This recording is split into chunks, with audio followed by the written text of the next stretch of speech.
Well, hello and welcome once again to the Waters and Stanton video channel. My name's Peter Waters and I'm glad you could join me. You know, when a new radio comes out that's popular, it doesn't take very long before there's some third-party accessories. And the IC-705 has only come out recently, and already there's some third-party accessories. And I want to show you one that has taken my eye. It's the RC-105. Now, quite why an accessory for the 705 would be given the name 105, I really don't know. But there we are. It's called the RC-105.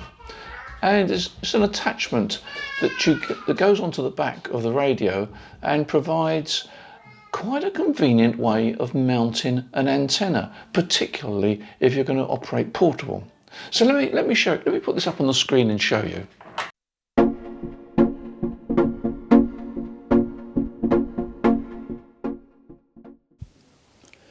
The RC-105 comprises three items. You've got the coaxial lead there, the screw that attaches the bracket, and the bracket itself. Now the bracket itself has got an SO239 there, and this actually, although it looks like a socket, is actually an earth terminal, and that's where you connect your earth.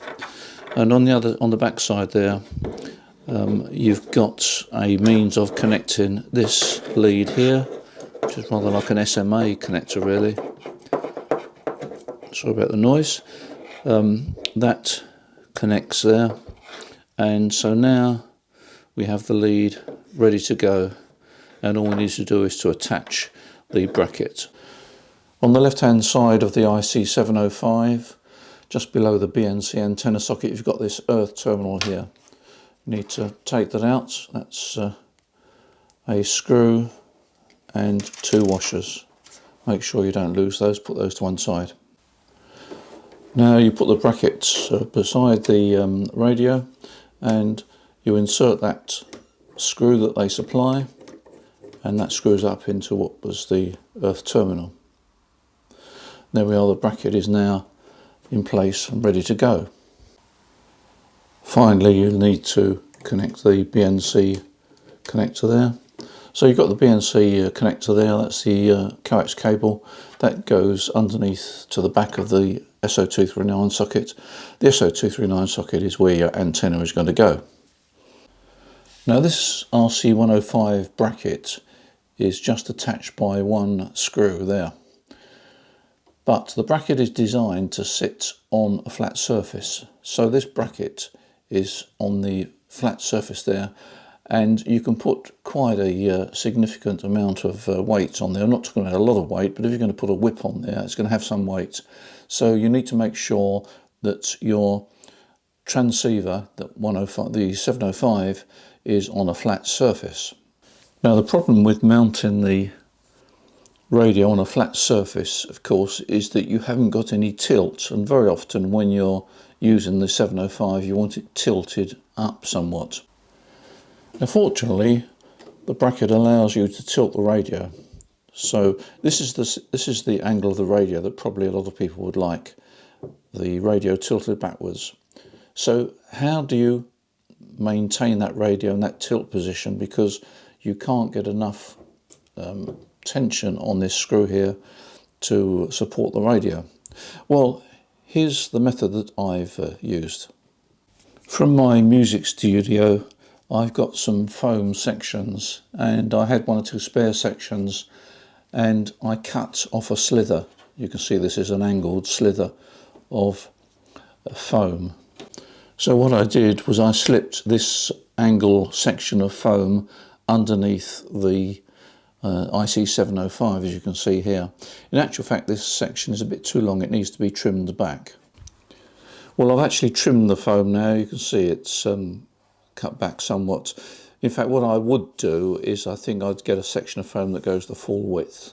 Foam is pretty common these days, it often comes in packaging material. So if you can find yourself a bit of foam and just cut the width there. Good thing about the foam, of course, is that it protects the underneath of the radio. It's not going to damage it at all.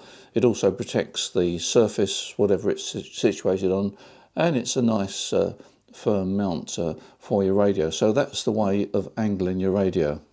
Now if you look at the back here, you'll see that even though the radio is angled, that bracket is still, or that antenna mount is still vertical, so you can put a whip on there and mount it vertically. Now let's have a look at the AX1 antenna from Ellicraft. You've got the base coil there, and if you look closely you'll see a switch there. That switches between 20 metres and 17 metres, and also if you telescope the whip down it will tune on 15 metres as well. This is the whip. That telescopes out to roughly about 1 metre. That screws into there. It's quite a long thread actually. Right, that's screwed in there, and then you're ready to go. Now the only problem of course is that it's got BNC, so you will need an adapter. We do sell these adapters. You need an adapter to convert from the SO239 on the back of the radio to BNC. So all we need to do is to put this adapter onto the SO239 like that, and then mount the whip using the BNC, line it up properly, using this BNC. There we are. That that is now vertical on the back of the IC-705, and there we are, the AX1 ready to go on any of the 3 bands, 20 metres, 17 metres or 15 metres. Now let's take a look at the diamond alternative. This here is the diamond 20 metre whip, and that is around about 1.1, 1.2 metres long. It's got a PL259 base, and it's got a base loaded coil. It's got quite a nice base loaded coil. Interestingly enough, it seems to be wound in 3 sections. You'll see a section there, a section there, and a section there, and I think that somehow helps with the matching. And of course mounting it on the back of the radio is very simple. Simply place it on there like that. There we are, and there you've got your diamond whip all ready to go on 20 metres.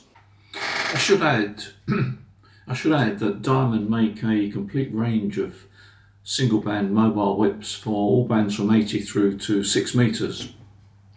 So check them out. They're nicely made, very easy to tune, and for whatever reason they always seem to give a better SWR than other antennas. I think it must be some sort of matching in the base there, but anyway, they work extremely well, so check them out.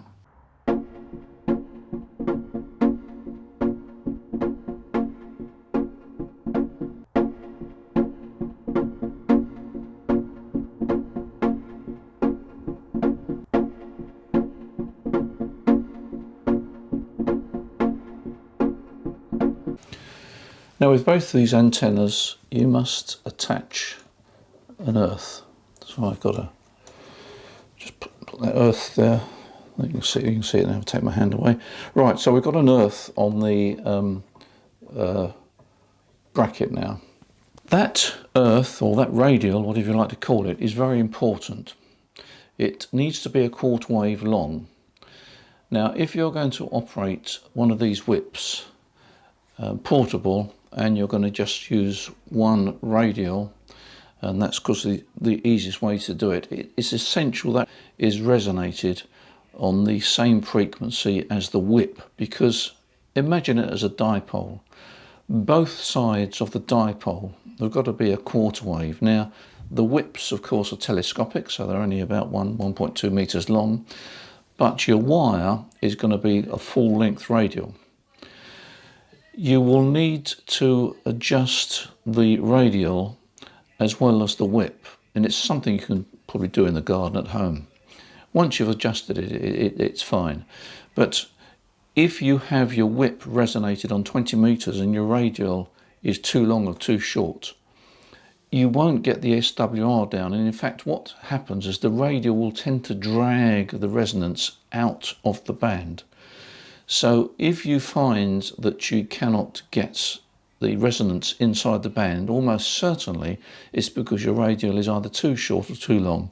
Usual trick, of course, is don't cut it.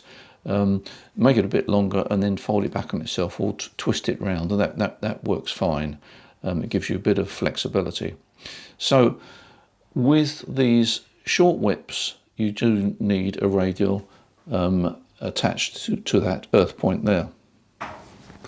The RC-105 is quite a nice little unit, not expensive, and it does enable you to go portable with a minimum amount of gear, just a whip and a length of wire. Oh, and of course the IC-705, don't forget the IC-705. I'm looking forward to trying it out a bit more than I have done so far. All I've done is prove the fact that it works okay. The SWR is what you'd expect, it's around about 1.5, 1.6, and my usual trick, checking out reverse beacon, and it all works okay.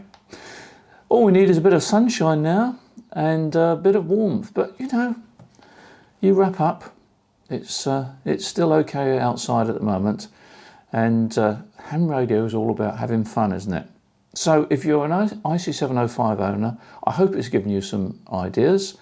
We've got some more ideas coming as well. If you're not an IC-705 owner but you're thinking about it, well, at least you can plan ahead. So as usual, thanks for watching this video. Hope it's been useful. Do appreciate you checking in on this channel. Don't forget to press the subscribe button. Enjoy your ham radio, because that's what it's all about. And until the next time, take care. Bye for now.